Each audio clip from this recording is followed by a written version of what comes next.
Boa tarde a todos. Agradeço aos mentores da Associação Espírita Lauro Machado e aos dirigentes da casa por mais esta oportunidade e pela confiança. E estamos encerrando o capítulo 20 do Evangelho segundo o Espiritismo, cujo título é Os Trabalhadores da Última Hora. E o tema de hoje é Os Trabalhadores do Senhor, ou os obreiros do Senhor, segundo algumas traduções. Então o capítulo 20 começa com uma parábola extraída do Evangelho de São Mateus, capítulo 20, versículos 1 a 16, que conta a história de uma pessoa que recrutou trabalhadores para trabalhar em sua vinha. Uns trabalharam a jornada toda, outros metade da jornada e outros chegaram quase no fim da jornada para trabalhar. O senhor da vinha, ao final da jornada, deu a cada um a mesma moeda, a mesma quantia em dinheiro.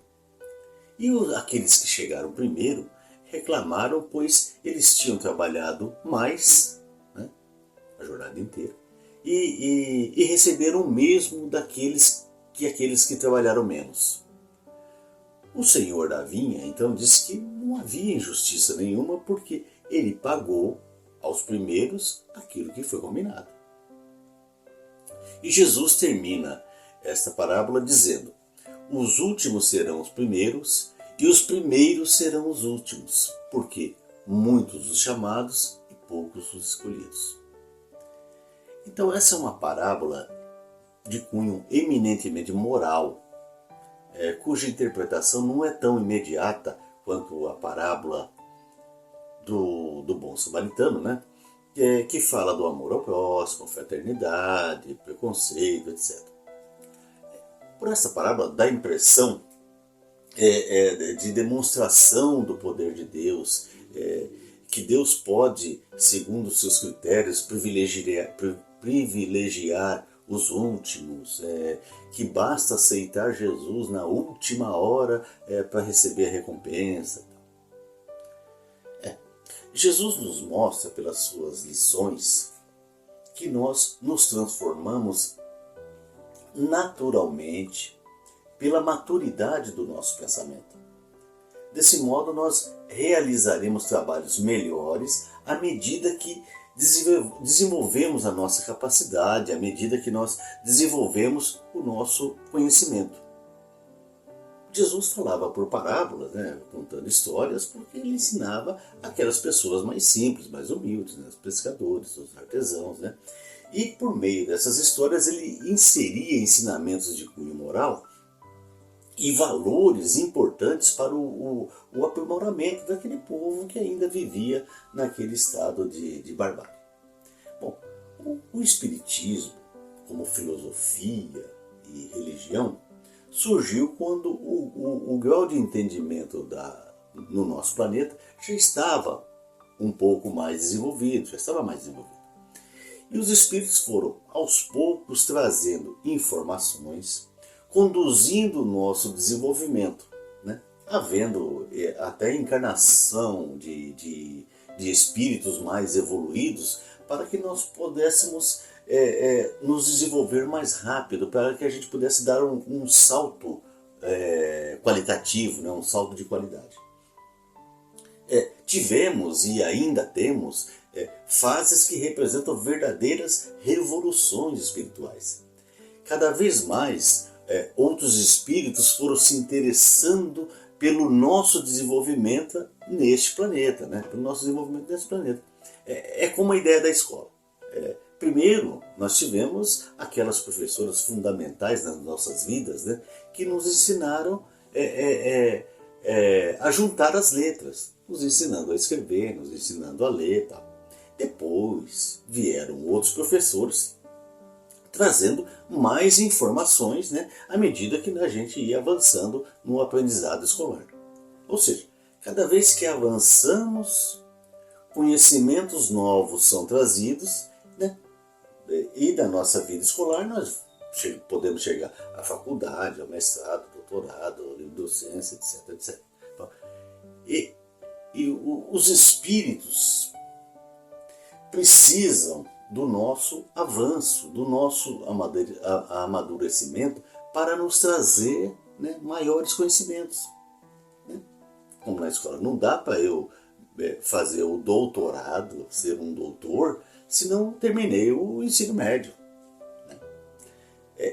É nesse sentido que os últimos serão os primeiros. É nesse sentido a ideia dos trabalhadores da última hora. Muitos trabalharam para que nós chegássemos ao estágio de desenvolvimento em que nos encontramos hoje. O mundo se organiza com o tempo. E nós não podemos deixar de valorizar todo o trabalho feito desde o começo do mundo.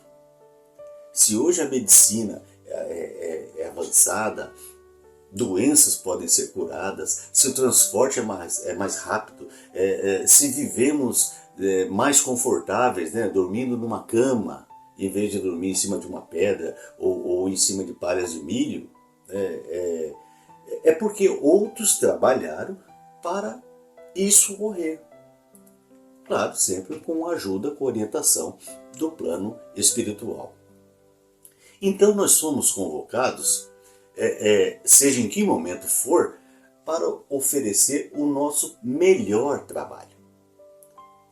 Cada um vai dentro daquilo que se espera dele, né, trabalhar. Né? Então eu vou trabalhar dentro daquilo que se espera de mim.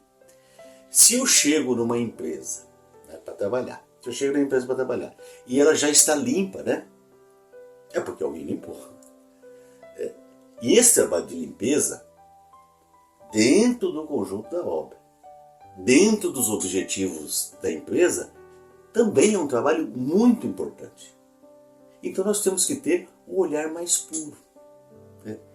Alguém não somente limpou o local antes para a gente trabalhar depois.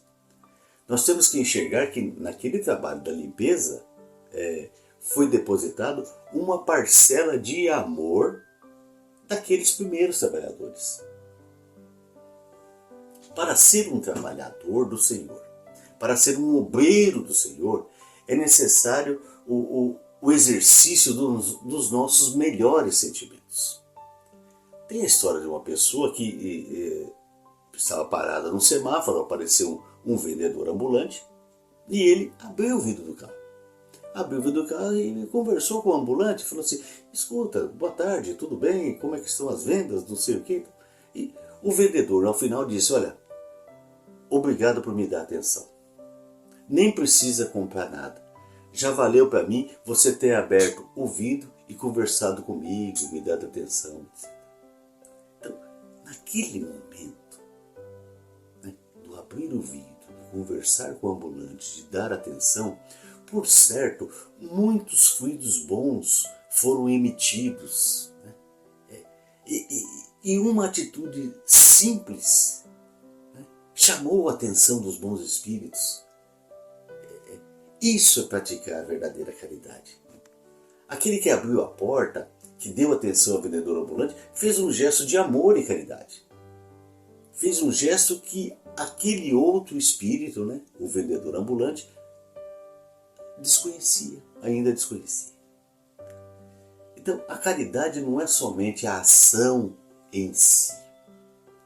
O sentimento que inspira a esta ação é que engrandece a caridade feita.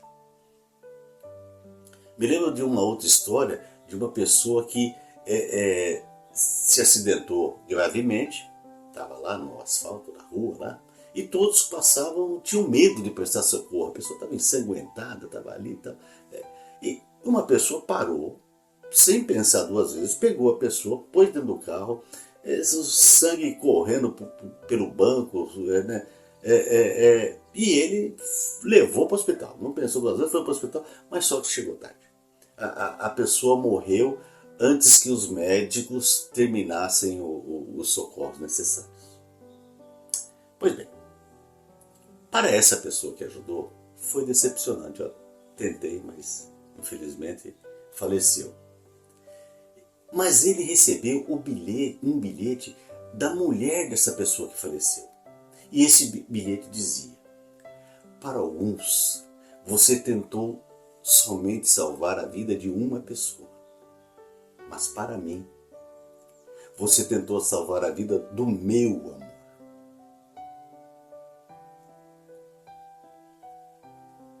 Essa pessoa que ajudou trabalhou sem interesse, sem esperar nada em troca. Ela não só fez um ato de caridade, mas um gesto de amor ao próximo. Com o bilhete da mulher, ele sentiu a caridade atuando dentro de si. Então não dá para perder oportunidades desperdiçando minutos importantes e fundamentais. Num simples gesto, num gesto somente, é possível dar um grande salto. É isso. Para atrair a presença dos bons espíritos para o nosso lado, é preciso agir com compaixão, com piedade. E nós somente conquistaremos a confiança da espiritualidade amiga pelo nosso trabalho silencioso, sem esperar nada em troca. É fazer o bem pelo bem. Né? A doutrina espírita diz: nós nascemos simples e ignorantes. Né? Ainda não nos foi revelado em que momento houve o surgimento do espírito. Bom, mas nascemos simples e ignorantes. Simples nos valores e ignorantes no conhecimento. Nós não surgimos moralmente puros, como se poderia pensar. Nós surgimos ingênuos, tolinhos. Pelo livre-arbítrio, pelos conhecimentos adquiridos, etc., eu vou tomando decisões. Esse é o mecanismo da evolução. Valendo a cada passo, né, claro, a cada decisão, a lei da causa e efeito. E dentro da nossa evolução surgiu o Espiritismo. Ele trouxe a ideia de que é preciso trabalhar em favor do próximo. Sair daquela postura passiva de só absorver ensinamentos, conhecimentos. Devemos agora praticar os ensinamentos de Jesus, que foram decodificados pelo Espiritismo. Todos os trabalhadores trouxeram a sua contribuição para a nossa evolução, para o nosso desenvolvimento. Muitos desses trabalhadores reencarnaram outras vezes, reforçando os ensinamentos anteriores e trazendo novos ensinamentos, porque eles evoluíram também no mundo espiritual e também estão sofrendo as consequências daquilo que deixaram de fazer. Em suma, o projeto de desenvolvimento continua pelo processo reencarnatório. E Deus abençoa a continuidade do trabalho da humanidade quando é com vistas ao progresso de todos. A ideia é que o desenvolvimento envolve solidariedade. Hoje o avião voa em curtas distâncias, mas o seu projeto vem desde a observação do voo dos pássaros, né? Aquele sonho de voar, né? Ícaro, na mitologia grega, queria voar com suas próprias asas, etc. Então, os conhecimentos se juntam, tudo ao seu tempo, para a evolução da humanidade. Os primeiros trabalhadores fizeram a fundação do edifício do Espiritismo. O Espiritismo não trouxe novidades, ele apenas sintetizou as informações de forma racional. Os gregos já falavam em transmigração das almas, o budismo e o hinduísmo falam de reencarnação, a sua moda, mas falam de reencarnação. Os egípcios, né, eles preservavam o corpo dos faraós para que esse corpo fosse aproveitado em outra vida. Isso. A nossa jornada é de continuação, de progresso. O Espiritismo não inventou nada, mas teve a sabedoria de aproveitar os conhecimentos adquiridos e aprimorar esses conhecimentos. Então, conforme o progresso, o nosso pensamento evolui e o nosso comportamento se modifica. Os bens que nós temos, especialmente o intelectual, não são apenas concessão, são instrumentos de trabalho. O que eu tenho não é somente para mim, é para mim e para eu procurar ajudar os outros, dentro daquela ideia de solidariedade, da busca do progresso de todos. Essa é a ideia fundamental do Espiritismo.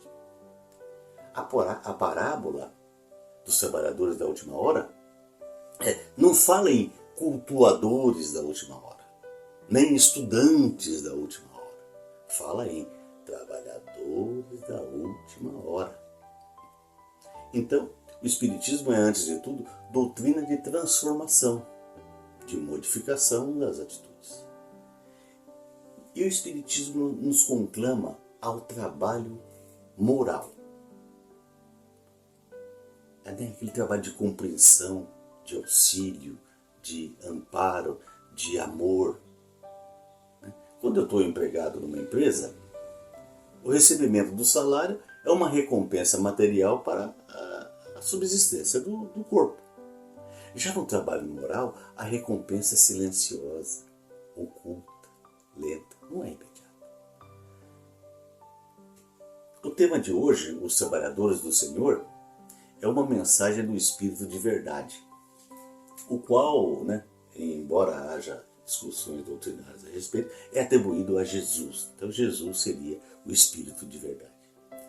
E as mensagens do Espírito de verdade são normalmente sucintas e ricas em conhecimentos. Então, a mensagem de hoje começa dizendo: atingistes o tempo do cumprimento das coisas anunciado para a transformação da humanidade. Atingistes o tempo do cumprimento das coisas anunciado para a transformação da humanidade. E a transformação da humanidade reflete na transformação do planeta. Por isso que se diz que nós estamos numa fase de transição, que a Terra está saindo do mundo de provas e expiações, onde os vícios predominam, para se transformar num mundo de regeneração, onde ainda haverá o mal, mas em menor intensidade. E quanto tempo vai levar essa transição? Não se sabe. O nosso tempo não é o tempo de Deus. O mundo, então, se aproxima, o mundo de regeneração se aproxima. E todos os acontecimentos, pandemias, guerras, tudo que a gente está vendo por aí, estão dentro do planejamento espiritual. Os bons espíritos estão acompanhando tudo. Temos que ter isso em mente. Nada está fora de controle. Tudo está no seu lugar. Porque, na realidade, tudo se transforma, tudo se renova. É a lei do progresso. Deus propicia os meios da renovação do mundo e dos seres, de todos os seres, vegetal, animal, mineral, etc. Deus não administra somente o planeta Terra. Deus administra a obra da criação. E se nós, por nosso lado, não acompanharmos a evolução do planeta, teremos que migrar para um outro mundo de provas e expiações. Porque no mundo de regeneração não nos cabe. Mas nós iremos para esse planeta de provas e expiações, tal como a Terra, mas vamos pegá-lo desde o seu início. E vamos passar por toda a barbárie de novo. Não se imagina que o aluno repetiu na 8ª série e vai estudar somente as matérias que ele reprovou. Não, ele vai estudar todas as matérias da 8ª série novamente. Vai ter facilidade em algumas porque ele foi aprovado, mas vai ter que estudar tudo de novo. A semeadura irrefletida não trará colheita boa. Semear às cegas e irresponsavelmente não trará bons frutos. O trabalhador do Senhor é aquele que aprende a escolher, aprende a plantar o bem. É aquele que corrige os seus defeitos morais. O bem assim como a luz irradia. Quando eu uso uma lanterna no escuro, para enxergar melhor, então essa luz me serve. Mas ao mesmo tempo, essa luz ilumina a minha volta. Aquele que procura fazer o bem se afasta do mal. Isso parece lógico, né? Mas o que é o mal? Depende do ponto de vista. No livro Ação e Reação, de André Luiz, psicografado por Chico Xavier, há uma definição, se não me engano é esse livro, há uma definição interessante do que seja o bem e o mal. Fala-se que mal é a felicidade, a alegria, o bem-estar, o prazer, etc. Somente para mim. Porque se alguém cometeu um furto ou um ato de corrupção, seja o que for, pegou dinheiro. Aquele dinheiro para ele é motivo de felicidade, de alegria, momentânea, não importa mais, né? Felicidade, alegria, bem-estar, prazer, mas para a sociedade é um mal, mas para ele é um bem. Se for pensar só nele, é um bem. E o que é o bem, então? Então, o bem é a alegria, o bem-estar, o prazer, etc. para mim e para os outros que estão ao meu redor. Para mim e para o próximo. É a ideia da cooperação, do trabalho feito em conjunto, pois o que importa é a obra acabada. Na mensagem do Espírito de Verdade, ele nos fala: irmãos, trabalhemos juntos e unamos os nossos esforços, a fim de que o Senhor encontre a obra pronta quando Ele chegar.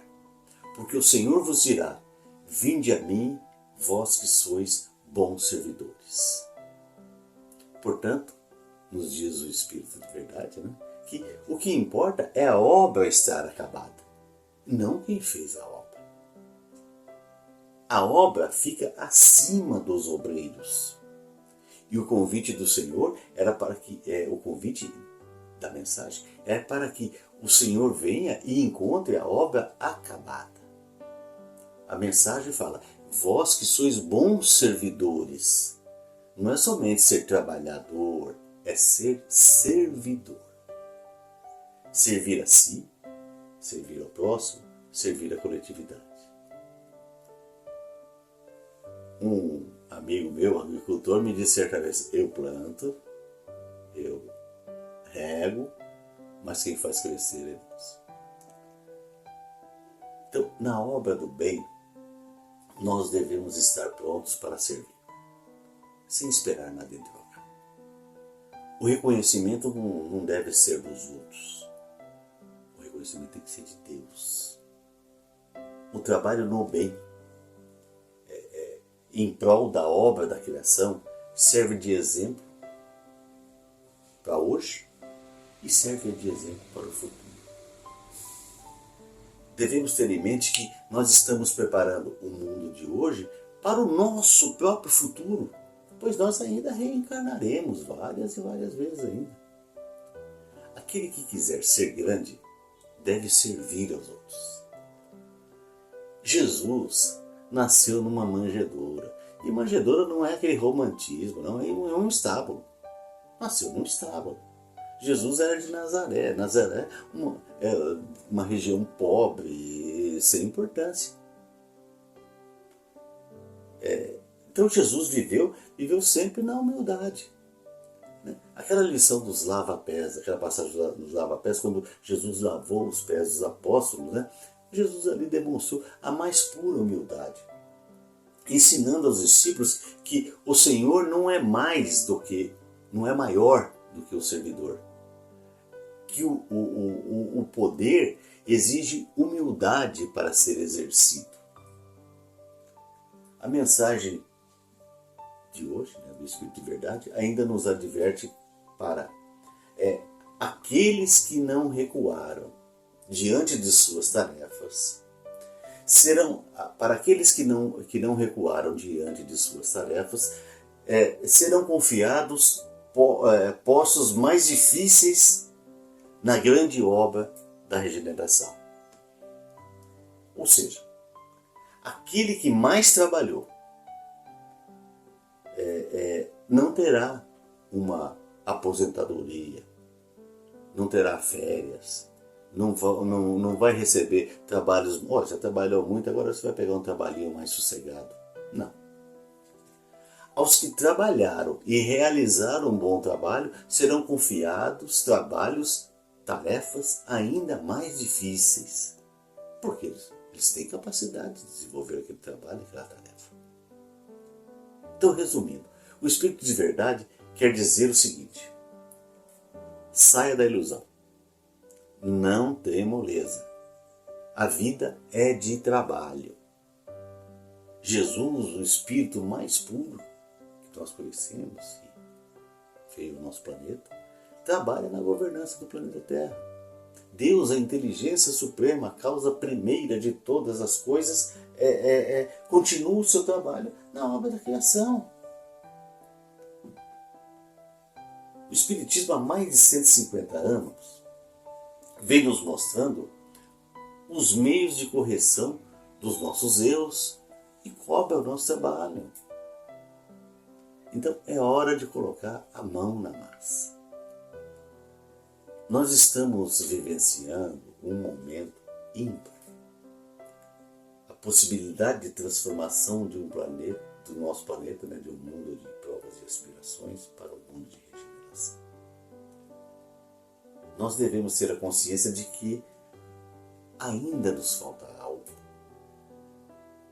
E devemos buscar preencher esse vazio e fazer aquilo que estiver dentro das nossas possibilidades.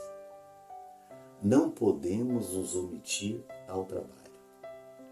A lei do trabalho é lei natural, é lei de Deus.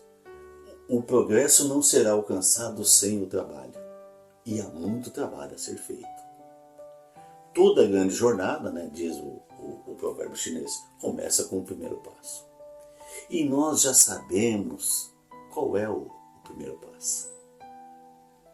Porque nós já entendemos, nós já temos noção de qual é o nosso objetivo. Temos a compreensão da causa dos nossos sofrimentos. Então nós devemos nos esforçar para aproveitar bem essa oportunidade reencarnatória e não sermos sermos os trabalhadores da última hora e não somente os estudantes da última hora. O Espiritismo resultou de conhecimentos do passado.